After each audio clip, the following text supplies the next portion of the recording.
Más allá del bien y del mal es uno de los libros más importantes del filósofo alemán Friedrich Nietzsche, en el cual dijo: hay que apartar de nosotros el mal gusto de querer coincidir con muchos.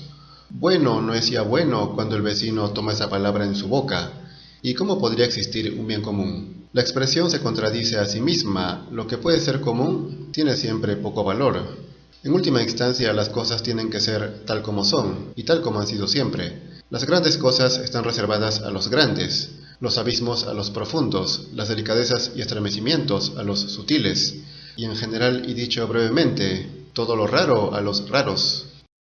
Cada cual según lo que le corresponde, cada cual según su función, como sostuvo Platón. El hecho de que uno quiera coincidir con muchos significa que tiene poco o nada propio, que lo que tiene en sí mismo no es suficiente y por eso busca a otros.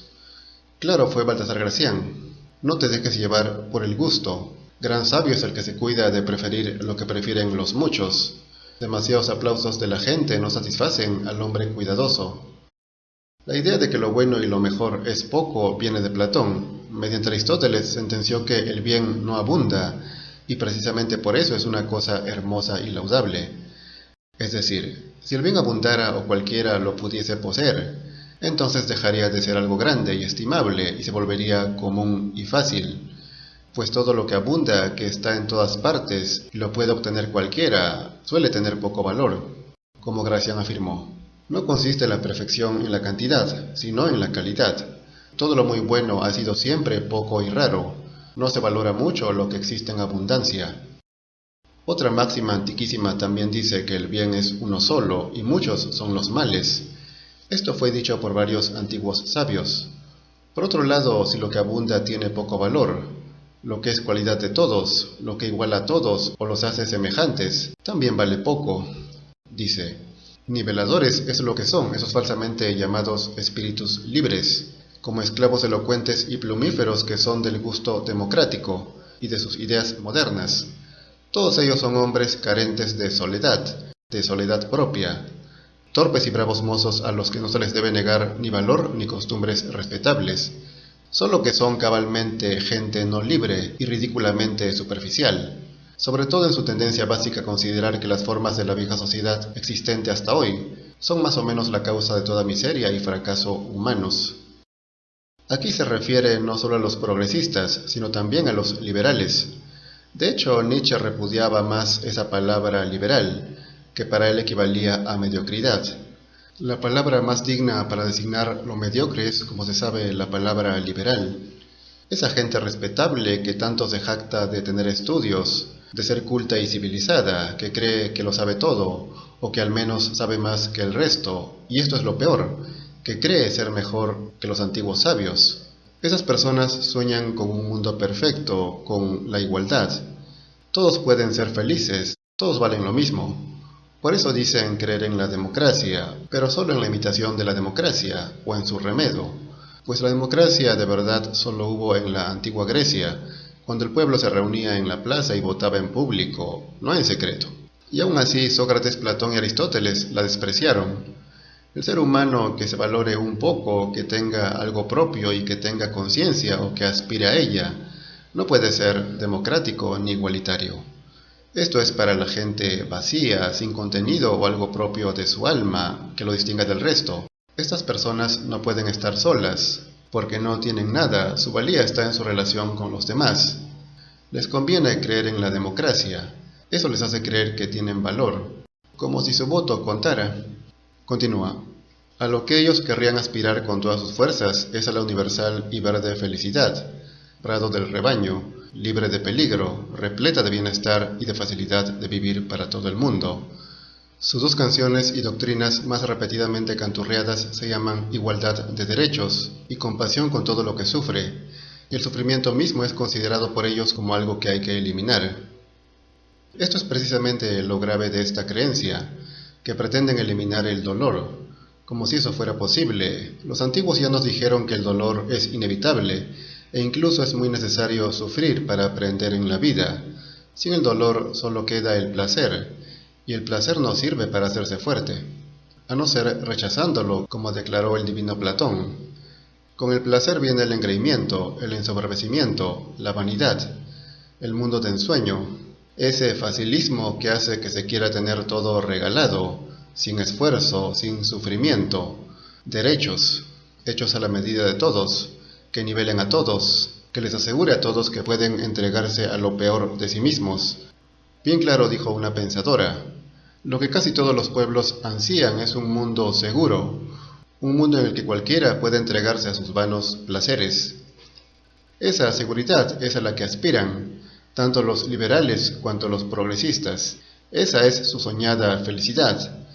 Agustín de Hipona advirtió, quieren que reinen los bailes por todas partes, que hiervan los teatros con los aplausos y que se conmuevan con la representación de actos deshonestos y todo género de deleites tan torpes y abominables, y que sea tenido por enemigo público aquel que no gustare de esa felicidad. Este es a quien Platón insinuó que lo matarían si intentase sacarles de la caverna y mostrarles la verdad, despertar. Actualmente a estos, entre comillas, aguafiestas, simplemente los ignoran. En todas las plataformas evitan que sean escuchados. Los suelen llamar personas negativas.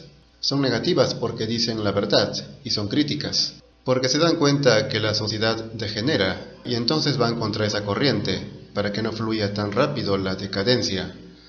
Quien ha mirado hondo dentro del mundo adivina sin duda cuál es la sabiduría que hay en el hecho de que los hombres sean superficiales. Su instinto de conservación es el que los enseña a ser volubles, ligeros y falsos.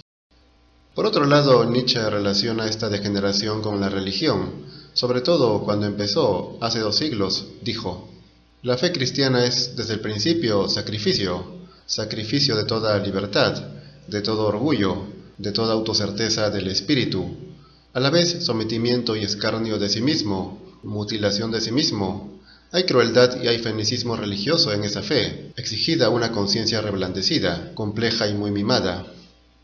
Desde luego que hoy la religión cristiana ya no tiene el peso de aquella época, prácticamente cada vez menos creen en ella. Pero si el problema único fuera la religión, entonces el mundo de hoy, al estar más alejado de ella, sería mejor. Mas al contrario, es peor. Y son estas personas instruidas modernas quienes suelen creerse más sabias que los antiguos. Ciertamente, quien no es, por su parte, más que un flaco y manso animal doméstico y no conoce más que necesidades de animal doméstico, como nuestros hombres cultos de hoy, incluso los cristianos del cristianismo oculto, ese no ha de asombrarse ni menos todavía afligirse bajo aquellas ruinas de la antigüedad. Tal vez ese hombre seguirá pensando que el Nuevo Testamento es más conforme a su corazón. Hay en él mucho del genuino olor tierno y sofocante que exhalan los rezadores y las almas pequeñas. El Nuevo Testamento configura la debilidad del hombre, aquel que está dispuesto a poner la otra mejilla y tolerar cualquier atropello e injusticia, convirtiendo nada más y nada menos que el sufrimiento en un simplismo, mecánico y vacío, puesto que aceptar el dolor solo por miedo o por cobardía es pusilanimidad, es el sufrimiento de los débiles. Ese dolor no sirve para ser mejor, sino para ser peor. Mejor morir de pie que vivir de rodillas. Aceptar los abusos de los poderosos y no luchar, aguantar todo por la tan ansiada seguridad, es patético. Hay pueblos que alzan la voz por millones, hay otros que se quedan en sus casas y que son indiferentes por ignorancia. Y es que la religión también ha sido usada por los políticos para esto, siendo el opio de los pueblos para amansar a las masas, domesticarlas, para que no protesten. El propio Nietzsche dice: el filósofo como el hombre que tiene la responsabilidad más amplia de todas, que considera asunto de su conciencia el desarrollo integral del hombre, ese filósofo se servirá de las religiones para su obra de selección y educación, de igual modo que se servirá de las situaciones políticas y económicas existentes en cada caso. Las religiones, por último, cumplen esa función. Es ingenuo pretender deshacerse de ellas y aspirar a enseñar a pensar a las masas, como si eso fuera sencillo. Siempre quedarán vacíos que requerirán ser llenados por algo, y qué mejor que la religión, pues no vaya a ser que se llene con puro placer y vicios, como ha sucedido hasta hoy, y por eso, a pesar de ser un mundo menos religioso que hace 2 siglos, es peor. El buen filósofo ha de usar la religión para hacer mejor a las personas, o al menos para evitar que se entreguen a sus bajas pasiones, Y no solo para eso, sino también para dominar. Claramente lo declara el filósofo alemán. Para los fuertes, los independientes, los preparados y predestinados al mando, en los cuales se encarnan la razón y el arte de una raza dominadora, la religión es un medio más para vencer resistencias, para poder dominar. Un lazo que vincula a señores y súbditos, y que denuncia y pone en manos de los primeros las conciencias de los segundos, lo más oculto e íntimo de estos, que con gusto se sustraería a la obediencia. Para eso ha servido la religión, hasta hoy, y seguirá siendo su función. El problema es a quiénes sirve, quiénes la han usado para domeñar al mundo. Desde luego que han sido los peores, estos amos actuales que han producido a este subhombre, débil y pusilánime, un subhumano que se opone radicalmente al superhombre de Nietzsche. De modo que los poderosos del planeta, para ser buenos señores, han de crear un hombre mejor, y no peor. De manera que las religiones finalmente tienen un rol, que puede ser bueno o malo. Las críticas a menudo furibundas y tenaces de Nietzsche han ido más al mal uso de la religión que a la religión misma. Incluso insinúa que los ateos son religiosos cuando dice: ¿por qué el ateísmo hoy? A mí me parece ciertamente que el instinto religioso está en un momento de poderoso crecimiento, pero que ese instinto rechaza con profunda desconfianza justo la satisfacción teísta. Su desprecio es contra esa satisfacción de una falsa religión, que es en lo que el cristianismo se ha convertido hoy. Creer que eso representa a Dios causa repulsión. Es una satisfacción de la falsedad en el nombre de Dios.